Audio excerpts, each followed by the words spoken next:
Uma boa noite, é bom estar com vocês para começarmos a live dessa quarta-feira, amém? Eu quero falar sobre levantar vossas cabeças, vai ser o tema dessa noite, uma reflexão bíblica sobre isso, sobre essa questão das práticas espirituais e a volta de Cristo Jesus, né? Vamos fechar os olhos então, que nós iremos fazer uma oração. Feche seus olhos onde você está, oremos a Deus. Querido Senhor, amado Deus, obrigado ao Pai por esse momento. Agradecemos porque temos a oportunidade, embora através das mídias, mas de estarmos juntos, orando ao Senhor, para estudar a Sua palavra, compartilhar também aquilo que está em nosso coração, através dos pedidos, através dos agradecimentos também. E queremos pedir ao Pai que o Senhor abençoe a todos os nossos irmãos que nesse momento estão assistindo essa live. É verdade também que muitos outros assistirão depois. Que o Senhor também nos abençoe. Todas as pessoas que esse vídeo alcançar, elas possam também ser abençoadas por Ti. Que a mensagem que será trazida esta noite possa saciar nosso coração, nos encher da pessoa de Cristo Jesus e nos preparar para termos uma vida de poder enquanto aguardamos o retorno de Cristo. Abençoe, Pai, todos os pedidos que estão sendo colocados aí, pedidos no coração, pedidos pelas pessoas que estão estudando a Bíblia, por outras que estão tendo interesse em estudar também. Que o Senhor, ó Pai, possa alcançar todas essas pessoas aí. E que ao término dessa situação tão ruim que nós estamos vivendo, possamos ter alegria também de ver pessoas que aceitaram a Jesus através dos estudos online, através dos estudos vendo a televisão, vendo talvez vídeos compartilhados e assim por diante. Abençoe, ó Pai, esse momento que teremos agora de estudo da Tua Palavra. Nós te rogamos, fique conosco, nos direcione, nos guie através do Teu Santo e Bom Espírito. É o que te pedimos em nome de Cristo Jesus. Amém, Senhor. Amém. Bom, Deus seja louvado, né, queridos? Eu quero, então, estudar com você hoje esse tema, levantai vossas cabeças. Hoje, infelizmente, a gente vê muitas pessoas cabeças abaixadas, né? Sinais de depressão, de desânimo, ou até desistência da própria vida. Mas a Bíblia nos convida a fazer o inverso, o oposto. A Bíblia fala que nós temos que, como cristãos, levantar nossas cabeças. O texto é Lucas 21, 28. Então, você que está com a sua Bíblia aí, abra em Lucas 21, 28. O texto diz assim: Ora, ao começarem estas coisas a suceder, exultai, quer dizer, alegrai, né? E erguei vossa cabeça, porque a vossa redenção ou salvação, né, se aproxima. Texto bonito de Lucas, né? É uma promessa, é uma palavra de motivação, é uma palavra para transmitir ânimo para o cristão, né? É uma palavra para nos dar forças assim para continuar. Entender assim que nem tudo está acabado. É um texto que fala de esperança, né? Ao começarem essas coisas a suceder, alegrai-vos, erguei vossa cabeça, porque a vossa redenção se aproxima, ou seja, está mais perto. Você já se perguntou por que é tão importante eu desenvolver em minha vida práticas espirituais? Quer dizer, ações espirituais, né? Por que é tão importante eu desenvolver em minha vida práticas espirituais?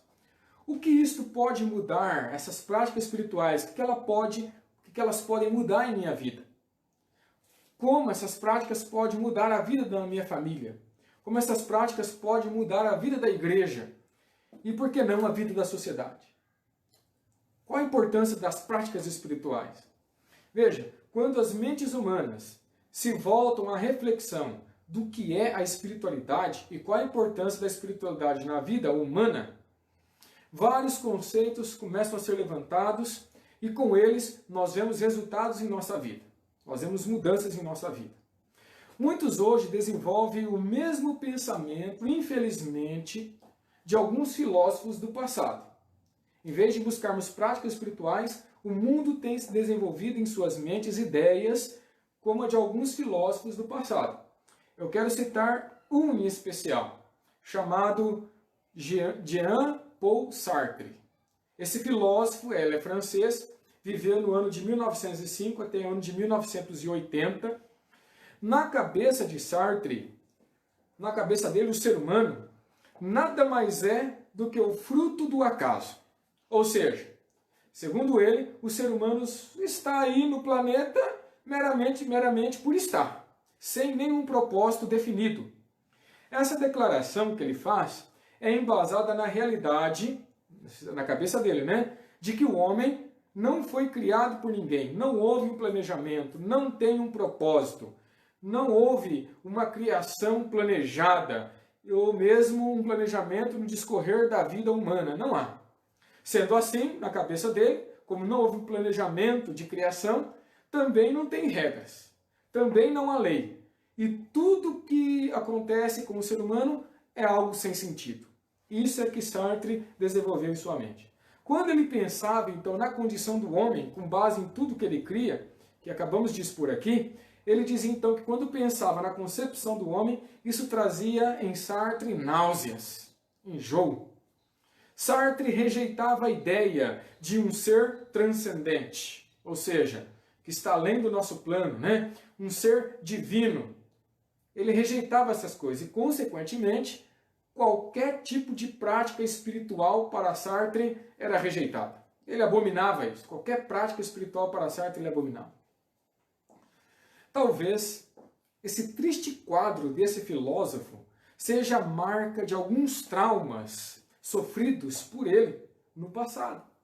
Sartre, quando tinha 15 meses, melhor dizendo, de vida, um ano, quase um ano e meio, ele perde o seu pai. Na primeira fase da Guerra Mundial, ele fica como prisioneiro. Pelo uso de tabaco, ele adquiriu complicações de saúde e uma doença grave pulmonar. E após 70 anos, ele fica cego. E devido a um glaucoma. E com 74 anos, Sartre falece devido a um tumor pulmonar. Como acreditar em Deus em condições assim, né? Tanto sofrimento, como acreditar em Deus em momentos como esses, onde a pessoa sofre tanto, né? Como a pessoa consegue crer em Deus? Como um homem com tantas provas pode aceitar a existência do divino e as influências de coisas espirituais? Logo, Sartre, embora tendo um parente pastor, ele toma uma posição ao lado do ateísmo. Ateísmo é uma ideologia que não crê em Deus. Que não crê em Deus. Então, Sartre, diante de tudo que aconteceu, mesmo tendo parentescos bem religiosos, até pastor, ele prefere então escolher o lado de não crer em Deus. Deus não existe. É isso que Sartre cria. Logo, Sartre, diante de tudo isso, morre desta forma. Depois dessa doença terrível, morre assim. Nietzsche, um outro filósofo, pensava o seguinte: Deus está morto. Já pensou? Parece ideias horríveis, mas infelizmente são ideias bem enraizadas hoje. Será que o problema do abandono da fé está ligado à realidade do sofrimento? Quando olhamos para o nosso mundo, o que nós vemos hoje? Pessoas sofrendo, doenças, pandemias, fome, miséria, violência, problema financeiro, e etc, e etc. Sendo assim, deveríamos ter um mundo, então, totalmente descrente. Porque há muitas pessoas que sofrem, nosso mundo está sofrendo. E se o sofrimento seria o problema do abandono da fé, então o mundo todo não deveria ter fé, esse é um mundo descrente, porque vivemos em um mundo que sofre. Será que isto, então, é uma justificativa para descrer em Deus? Será que é uma justificativa para descrer em Deus? Tem um médico bem renomado, chamado Dr. Andrew Lindbergh. Ele é um neurofisiologista e ele, embora não seja cristão, responde a esta pergunta. Que nós temos aqui, responde a essa pergunta. Será que o sofrimento é uma justificativa para descrer em Deus? Esse Dr. Andrew Lindbergh, esse famoso neurofisiologista, responde essa pergunta. Ele escreveu um livro, inclusive, com base em algumas experiências que ele fez. O livro dele, traduzido, é Por que Deus não vai embora? E essa pergunta, por que Deus não vai embora, dentro do contexto do livro, é da cabeça.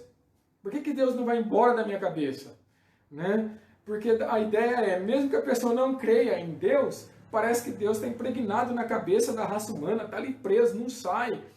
E mesmo que a pessoa seja um descrente, Muitas vezes nós vemos essa pessoa descrente, pegamos ela dizendo, ai meu Deus, né? Misericórdia e assim por diante, alguma fala que remete a Deus.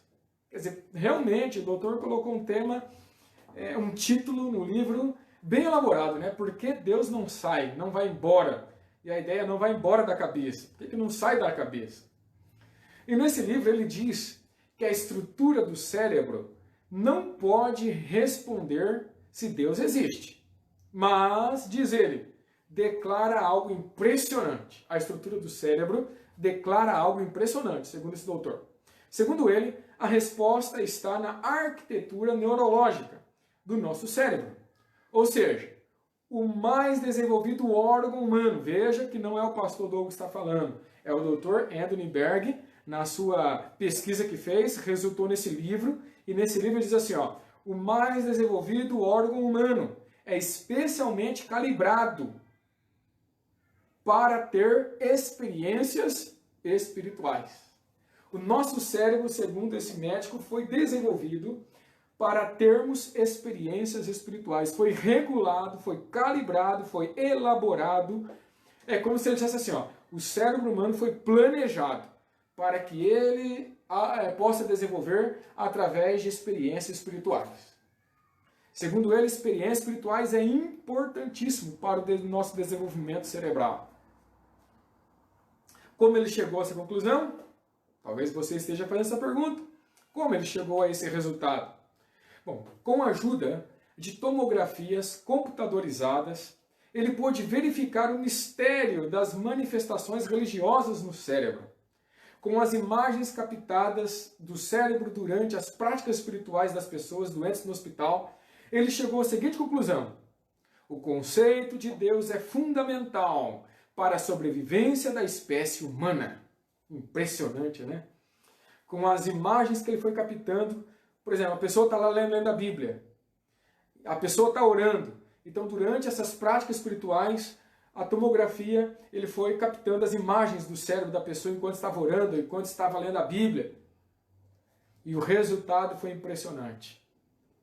Tão impressionante que ele concluiu que o conceito de Deus é fundamental para manter a espécie humana viva. Se tirar o conceito de Deus da raça humana, ele fala em outras partes do livro, né? Ela some. Que coisa extraordinária. A ciência confirmando um cérebro planejado para ter experiências espirituais. É por isso que nós dizemos muitas vezes, né? O ser humano tem um vazio que só Deus pode preencher, nada mais. Dinheiro não preenche, status não preenche, nada no mundo. Só a presença de Deus pode preencher, porque o nosso cérebro, baseado nessa experiência científica do Dr. Anthony Berg, só as práticas espirituais pode realmente preencher. Deus seja louvado. Então o problema não está no sofrimento humano, mas sim em enfrentar os sofrimentos sem a presença do divino. Sartre sentia náuseas quando olhava para o ser humano, porque em seus sofrimentos ele excluía Deus. E o ser humano sem Deus não tem estrutura para suportar tantas situações difíceis que nós passamos. Somente com a existência de Deus, somente com Deus preenchendo nosso vazio cerebral, é que nós teremos condições, fortalecimento para poder passar pelas lutas. E isto Sartre descartou. Hoje vivenciamos um período da história em que muitas pessoas, infelizmente, não creem mais em Deus. Dizem que são ateístas. Não vê a razão da existência divina. Outros, até mesmo religiosos, vão às igrejas, mas estão destituídos das práticas espirituais. Vão à igreja, mas não desenvolvem práticas espirituais no dia a dia, como leitura da Bíblia, como oração, como testemunho e muitas outras coisas que a gente pode fazer de práticas espirituais. E sem práticas espirituais, o nosso cérebro vai definhando, porque o nosso cérebro foi elaborado para práticas espirituais. E quando nós não fazemos, ele vai definhando. É o exercício do nosso cérebro, são as práticas espirituais. Ellen White, ela comenta que o estudo da Bíblia, ela traz vigor ao nosso cérebro, vigor mental. Então precisamos de práticas espirituais para ter vigor mental, fortalecimento espiritual. Hoje, infelizmente, religiosos ou não, estão vivendo essa realidade. Escassez de práticas espirituais. E você sabe, a única coisa que pode transformar suas vidas, nossas vidas, é o nosso relacionamento com o divino. Lembram que livros são bons, mas informam, só traz conhecimento. Mas a Bíblia é o verdadeiro livro que transforma. Somente a Bíblia transforma a vida do ser humano. Práticas espirituais, Bíblia e oração, práticas espirituais, transformação. E é lógico, cristãos transformados, pastores transformados, cônjuges transformados, poderão ser instrumentos para transformar outras pessoas também. A sua influência transformadora ajuda outras pessoas a se transformarem também. Muitos jovens hoje, infelizmente, estão vivendo uma vida sem sentido. Sabe, conforme pregado por Sartre, vive essa filosofia, como se Deus não existisse. Uma vida sem propósitos. Pessoas que um dia estiveram dentro da igreja, hoje, infelizmente, se encontram fora. Porque em algum momento do caminho deixaram a dúvida os abater. E o que nós vamos fazer? Vê-los afundando cada vez mais no lago do pecado? Se afundando cada vez mais numa vida sem sentido? Não. Nós temos que fazer o quê? A diferença. E para que tudo isso comece, nós precisamos primeiro nos dispor a nos encontrarmos com Deus. Vidas transformadas são um instrumento para transformar outras vidas. Primeiro o encontro com Deus me transforma, para então levar Deus a transformar outras pessoas. Sabe quando vamos buscar essa transformação que Deus nos oferece através de Cristo Jesus? Quando vivermos olhando para cima. Quando vivermos olhando para a volta de Jesus. Quando a volta de Jesus realmente for a nossa esperança. Quando a volta de Jesus for tão relevante em minha vida, que isso impacta a maneira que eu vivo. Se eu realmente creio na volta de Jesus, eu não vivo igual. Alguma coisa acontece, alguma coisa muda. Eu tenho urgência na preparação para encontrar com Jesus. Eu tenho urgência em preparar outras pessoas para encontrar Jesus. Se realmente eu vivo na expectativa da volta de Cristo. Se eu realmente creio que Cristo vai voltar, se essa é a minha esperança, se essa é a minha expectativa, a minha vida muda. Agora, essa vida de Cristo, essa vinda de Cristo para mim, é apenas uma teoria pregada nos púlpitos da igreja, então nada vai mudar. Vai continuar tudo igual. Eu vou continuar sem ler a Bíblia, eu vou continuar levando uma vida sem oração, eu vou continuar levando uma vida sem testemunho, eu vou continuar sendo quem eu sou e sem mudanças. Agora, se eu creio que Cristo vai voltar, algo muda. Vou começar a ler mais a Bíblia, vou começar a orar mais, vou começar a levar mais a mensagem, porque eu creio que Ele vai vir e eu quero estar preparado para esse momento. E eu quero preparar outras pessoas para esse momento. Então a minha vida muda. Eu desenvolvo na minha vida urgência.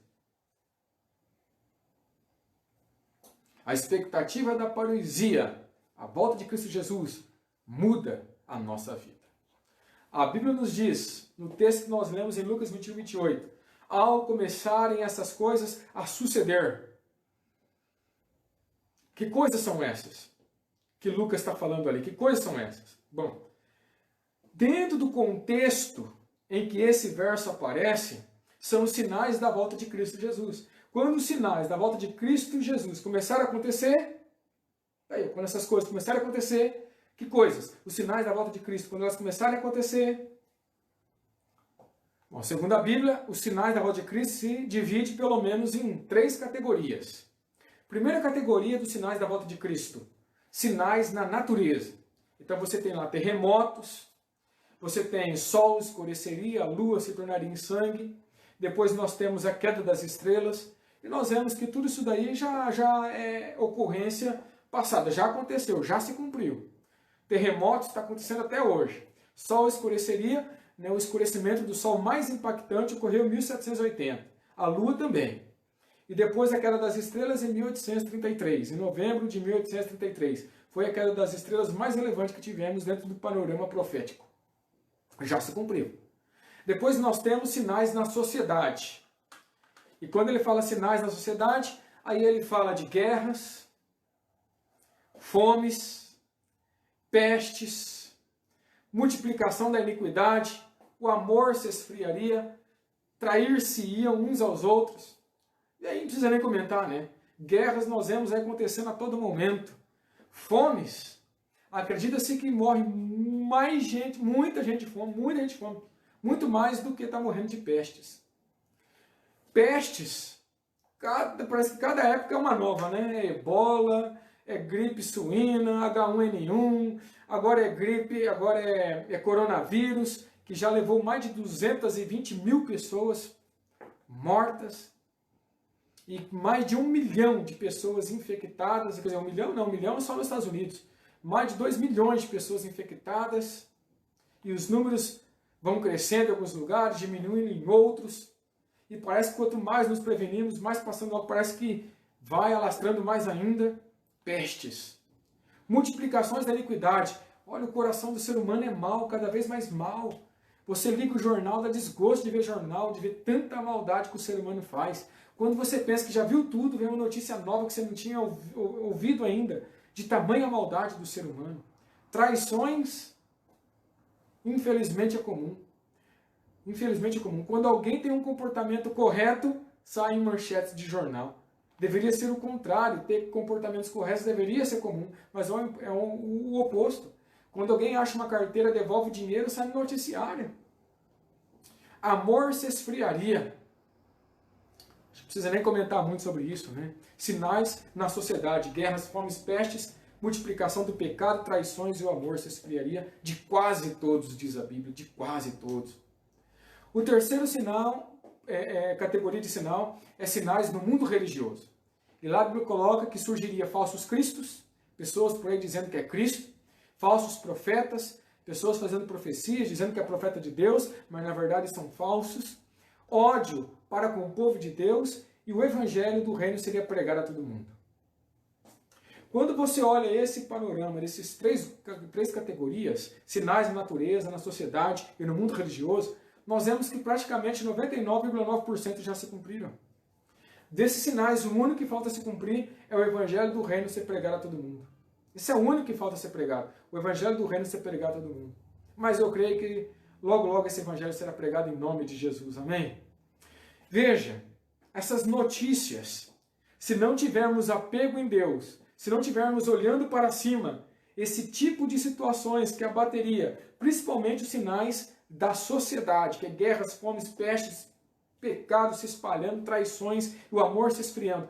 É um grupo de sinais que, se nós não estivermos olhando para cima, e isso aqui nos abater, o resultado disso qual que é?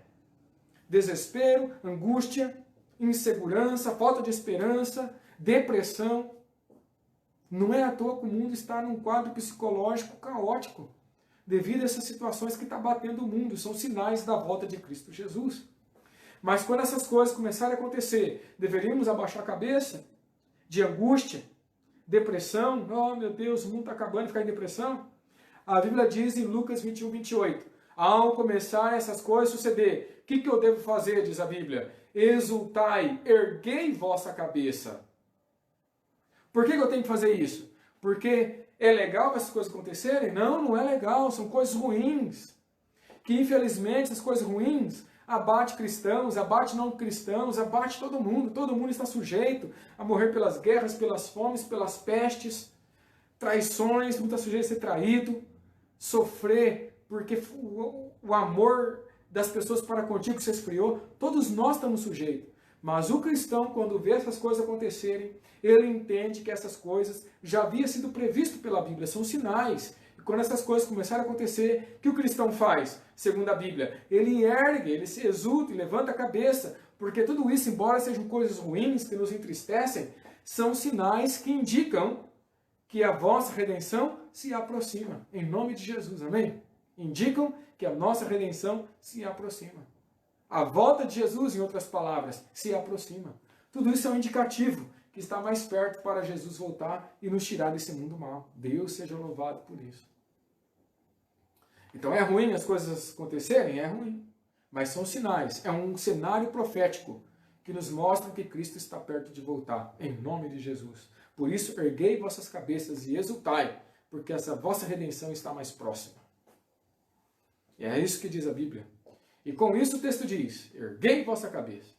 Não é abaixar, depressão, é erguer, motivação, disposição. Erguei vossa cabeça é sinal de alerta, de prontidão. De alguém que está sabendo o que está acontecendo. Meus irmãos, meus amigos, se o nosso olhar for para este mundo aqui, então com certeza nosso semblante será de tristeza, de angústia, desespero, incerteza, insegurança. Porque coisas ruins acontecem e vai acontecer, e coisas mais ruins estão para acontecer ainda. Mas se, embora vivamos aqui, mas olhamos para o alto, então teremos motivação necessária para continuar, para mantermos firmes e perseverantes. Amém? A esperança é o melhor combustível para nos mover em momentos de paz, mas principalmente para nos mover em momentos de crise. Se ela morrer, perdemos tudo. Paulo, quando olha para a volta de Jesus, ele chama de a bendita esperança. A bendita esperança. Paulo tinha uma expectativa muito grande na volta de Jesus. Tão grande que ele cria que Jesus poderia vir na época dele. Ele diz, e nós que estivermos vivos. Ele cria que Jesus poderia voltar na época dele, era a expectativa dele, era o sonho dele, era o que ele mais aguardava, era o que movia a vida do apóstolo Paulo. Olha o que ele escreveu em Hebreus 10:37, o apóstolo Paulo. Ainda dentro de pouco tempo, algumas versões diz, e ainda um pouquinho, e aquele que vem, virá, e não tardará. Deus seja louvado. Paulo já esperava. Aí você pode dizer, mas pastor, Paulo já esperava Cristo voltar. E Paulo, isso é lá pelo ano 60. Nós estamos no ano 2020. Já se passaram 1960 anos, quase 2 milênios. E o texto fala que ele virá e não tardará, e já são quase 2 milênios que o Paulo escreveu. Por que Jesus ainda não veio? Parece que está demorando, parece que já está tardando.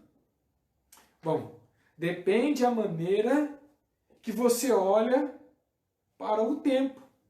Se você olha para o tempo de maneira linear, cronológico, né? 1 ano, 2 anos, 3 anos, 4 anos, 5 anos, 6 anos, parece demorando muito mesmo. Parece que não vem nunca. Se você olhar assim. Mas se você olhar para o tempo, não de maneira quantitativa, 1 ano, 2 anos, 3 anos, 4 anos, mas olhar para o tempo de maneira qualitativa, se você olhar para a qualidade do tempo, vamos ver que a volta de Jesus está dentro do cronograma profético. Porque para ele voltar, todos os sinais têm que se cumprir. E alguns sinais ainda não se cumpriram. Alguns pouquinhos sinais, pouquinhos, a maioria, mais de 90% deles já se cumpriram. Mas há ainda uma parcelinha pequena de sinais que precisa se cumprir. Então estamos dentro do panorama profético da volta de Jesus, dos sinais da volta de Cristo. Ainda falta algumas coisinhas para acontecerem, para falar, bom, agora sim Jesus vai voltar. Falta algumas coisinhas. Mas é apenas algumas coisinhas. Logo, tenho fé, veremos Cristo voltar. Em nome de Jesus. Amém? Então esse verso de Paulo é bem relevante para nós hoje. Né? Ainda dentro de pouco tempo, aquele que vem virá e não tardará. Essa é a nossa fé. Isso é o que nós queremos. Amém? Mas Jesus ainda não veio. E enquanto ele não vem, o que fazer então? O que nós temos que fazer? No segundo livro de Pedro, no capítulo 3, verso 11 e 12, Pedro diz assim, visto que todas estas coisas hão de ser assim desfeitas, deveis ser tais como os que vivem em santo procedimento e piedade, esperando e apressando a vinda do dia de Deus, por causa do qual os céus incendiados serão desfeitos e os elementos abrasados se derreterão. Amém? Olha o apelo que Pedro, olha a demonstração que o apóstolo Pedro nos faz enquanto aguardamos a volta de Cristo Jesus. E essa demonstração que ele faz está dentro do contexto, inclusive, da vinda de Cristo Jesus. Então aqui nós encontramos alguns elementos importantes. Primeiro, enquanto Jesus não vem, o que eu tenho que fazer? Primeiro, viver em santo procedimento e piedade. Aqui, na verdade, é um apelo à prática cristã. Enquanto aguardamos o Senhor Jesus, a nossa vida deve ser uma vida de santidade. Preciso levar uma vida de santificação. Santificação, na verdade, é um processo contínuo que o cristão desenvolve a cada dia para se parecer mais com o seu Salvador. Em umas palavras assim de maneira mais clara, né? Santificação é cada dia eu ser um cristão melhor. Cada dia eu ser um cristão melhor. Subir degraus na minha vida. Cada dia ser um cristão melhor. Isso é santificação. Eu preciso ter isso na minha vida, começar na minha vida isso hoje, se eu quero ver Jesus voltar. Porque sem a santificação, ninguém verá o Senhor. Está lá em Hebreus 12, 14. Sem a santificação, ninguém verá o Senhor. Tem que ver com a prática, então, do nosso cristianismo. É o nosso viver diário. A cada dia eu busco uma vida que agrada a Deus. E aquilo que não agrada a Deus, eu deixo de lado. Até mesmo de coisas que, embora pareça correta, mas se tem aparência do mal, as pessoas vão interpretar errado, eu deixo de lado. Eu deixo de lado. Isso é santificação. Isso é preocupação com a salvação de outras pessoas também. Agora, piedade, vive em santo procedimento. Procedimento quer dizer comportamento, a maneira de agir, as ações. E piedade. Piedade no texto tem que ver com religiosidade. A maneira da religião que eu vivo. A minha religiosidade, as minhas práticas espirituais. É a minha relação com Deus. Sabendo que um dia o fim vai chegar, por ocasião da volta de Cristo Jesus, Pedro então está nos convidando a levar uma vida de santa religiosidade. Ou seja, uma vida com práticas espirituais com Deus. Deus espera que, enquanto eu o aguardo, que eu desenvolva em minha vida práticas de intimidade com Ele. Que eu gaste tempo com Ele. Lendo a Bíblia, orando, falando dele para outras pessoas, ajudando o meu próximo. Isto é religiosidade. São práticas espirituais, isso é espiritualidade. Eu preciso, se eu quiser ver Jesus voltando, eu preciso desenvolver essas coisas na minha vida hoje, a cada dia, a cada momento. Que Jesus, queridos, vai vir, eu não tenho dúvida nenhuma, e a Bíblia me dá muita certeza que Cristo vai voltar. Mais de 2.500 textos na Bíblia, diretos e indiretamente, fala que Cristo vai voltar. Amém? Então a volta de Jesus não é questão, é certeza. A grande questão que fica, será que eu estou pronto para quando Ele voltar? Será que eu estarei pronto quando Ele voltar? Eu estou desenvolvendo em minha vida hoje práticas espirituais? Eu tenho gastado tempo em quantidade e em qualidade para com Deus? Bom, Pedro então fala que enquanto Jesus não vem, eu preciso viver uma vida em santo procedimento e, além de procedimento, um viver também de piedade. Depois, no verso 12, ele fala assim, esperando e apressando a vinda de Deus. É também a maneira do meu proceder que eu devo ter enquanto Jesus não vem. Esperar é o primeiro ponto que Pedro coloca aí. A ideia de esperar aqui não é aquele esperar relaxado, que eu fico lá deitadão no sofá, como se estivesse aguardando alguém chegar, né? Então alguém vai chegar, eu estou esperando alguém, então eu fico ali deitado, sabe, jogadão ali, esperando a pessoa chegar. Na concepção bíblica de esperar aqui, é ficar alerta, com olhos abertos, de prontidão. Romanos 13:11 assim, que é hora de despertar-nos do sono, porque a nossa salvação está agora mais perto de nós do que quando no princípio cremos. Então, ou seja, o esperar aqui não é ficar jogado largado, é estar de prontidão, alerta, atento, vigiando. Essa é a ideia, vigiar.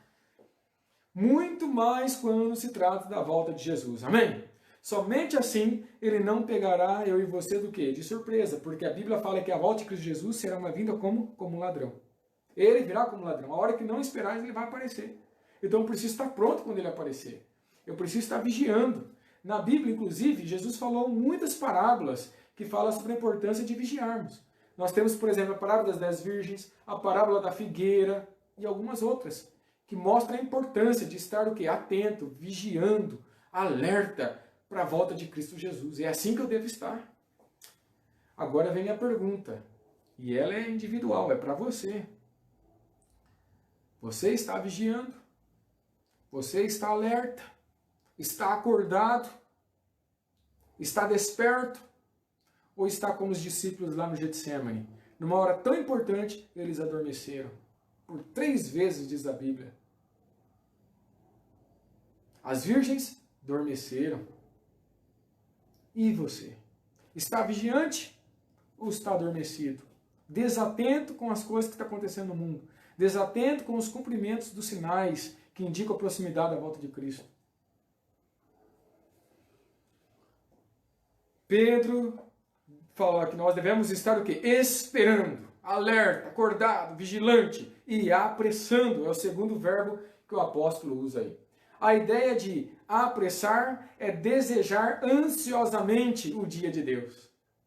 Sabe quando um parente seu fala, um parente que você gosta muito, faz muitos anos que você não vê, e ele liga e fala assim, ó, no mês que vem eu vou na sua casa, vou fazer uma visita aí, como é que você fica?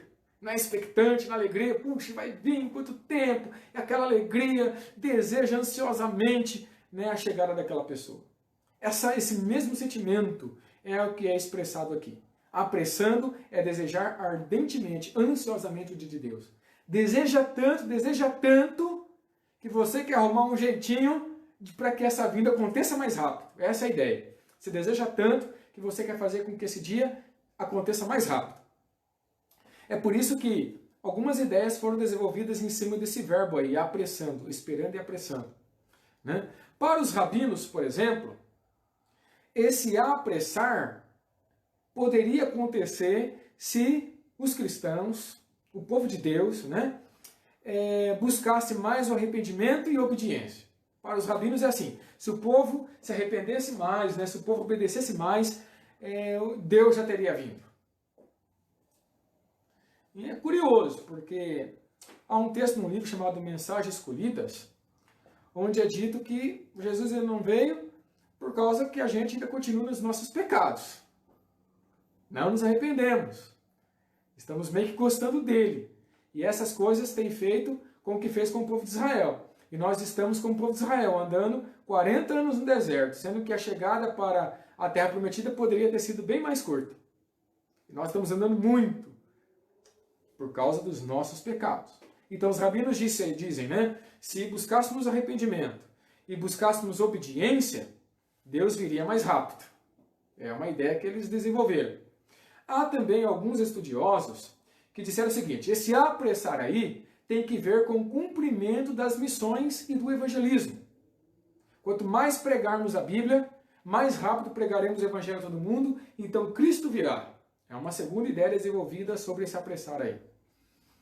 Na verdade, eu não fico com um nem com o outro. Na verdade, eu creio que as duas ideias estão corretas e se somam. Se nós buscarmos arrependimento, se nós buscarmos obediência, cumprirmos a missão de pregar o Evangelho, é uma maneira de nós, então, apressarmos também a volta de Cristo Jesus. Amém? É uma maneira de agilizarmos o cumprimento desse sinal aí, que é o último sinal que ocorreria antes da volta de Cristo Jesus, que é o Evangelho a todo mundo. Deus seja louvado. Eu creio que tem que ver, então, com esses dois pontos. Uma vida mais santa e uma vida mais dedicada à missão, à pregação do Evangelho. Deus virá para buscar o seu povo, isso é certo, em nome de Jesus, amém? Povo que quando ele vier, deverá ser achado se consagrando, desenvolvendo práticas espirituais, estudando, orando, confessando seus pecados, é lógico, envolvido com o cumprimento da missão de levar o Evangelho a todo mundo. Em resumo, os sinais estão se cumprindo, logo Cristo virá. Mas enquanto ele não vem, Pedro então nos admoesta, nos exorta a levar uma vida de santo procedimento, de santa piedade, esperando, apressando a vinda de Cristo. Eu desejo fazer isso em minha vida hoje. É o que eu quero fazer em minha vida. Quero que Deus me ajude para que eu possa realmente esperá-lo de maneira digna, vivendo no santo procedimento, em santa piedade, apressando a volta dele. Eu quero que Deus me ajude a viver assim. Enquanto ele não vem, que ele me ajude a viver assim. E você? Não gostaria de pedir para Deus também, Senhor, me ajuda a viver em santo procedimento. Me ajude a viver em santa piedade, em santa religiosidade, com práticas espirituais. Me ajuda, Senhor, a esperá-lo dignamente, de maneira alerta, vigiando. Me ajuda também, Senhor, a apressar a tua volta, sendo obediente, cumprindo a missão, pregando o evangelho a todo mundo. Me ajuda, Senhor. Você não gostaria de dizer isso para Deus nessa noite? Se é esse o seu desejo, se é o que você quer, sabe, pedir para Deus que te ajuda nessa nobre missão de colocar isso em prática em sua vida, eu quero fazer uma oração com você nesse momento pela tua decisão. Eu quero pedir para que Deus possa manter você firme nessa decisão de fazer sempre a vontade dEle. E eu tenho fé que esse nosso Deus vai te ajudar, porque esse nosso Deus não falha. Se esse realmente é o desejo do seu coração, eu creio que Deus já está atuando na tua vida, porque Ele já está lendo o seu coração, já está lendo a sua mente. Eu tenho certeza que Ele já está te capacitando. Eu tenho certeza que a sua mente já está sendo preenchida, já está sendo calibrada para essas práticas espirituais. E para fazer de você mais que vitorioso no desenvolvimento das suas práticas espirituais, na preparação para a volta de Cristo Jesus. Amém? Se esse é o seu desejo, quero convidar aí onde você está agora a fechar seus olhos. Eu quero fazer uma oração especial por você nessa noite. Feche os seus olhos. Vamos orar agora. Oremos. Querido Senhor, amado Deus, obrigado, meu Pai, porque encontramos em Tua Palavra essa extraordinária promessa de que um dia Cristo vai voltar. E hoje nós entendemos que toda a nossa estrutura, as pessoas que nós somos, a maneira que o Senhor nos criou, foi totalmente desenvolvido para que tenhamos práticas espirituais, para que tenhamos intimidade contigo. E quando nós não desenvolvemos isso, surge em nossa mente, em nossa vida, um vazio que só pode ser preenchido com a sua presença. Não é dinheiro, não é status, nada nesse mundo, Senhor, poderá preencher esse vazio, porque o nosso cérebro foi totalmente estruturado para que tenhamos práticas espirituais contigo. Nos ajuda, Senhor, a colocarmos em prática isso. Nos ajuda a cada dia separarmos um momento para orarmos, para estudarmos, para testemunharmos, para ajudar as pessoas, porque são essas práticas que nos encherão, Senhor, da sua presença em nossa vida. E quanto mais da sua presença em nossa vida, mais preparados estaremos para quando o Senhor voltar. Sabemos que o Senhor virá de surpresa como um ladrão, mas para aquele que está se preparando, para aquele que está tendo práticas espirituais, a tua volta, Senhor, nunca será uma surpresa. Na verdade, será um desejo, uma expectativa que nós aguardamos. Abençoe a nossa vida, Senhor. Abençoe todos aqueles que estão orando comigo nesse momento. Eu quero colocá-los todos em tuas mãos.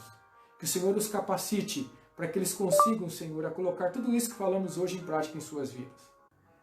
Queridos, que Deus abençoe muito vocês. Nunca percam a esperança da volta de Cristo Jesus. Que essa esperança possa motivá-los a cada dia viver uma vida que agrade a Deus. Amém? Deus os abençoe.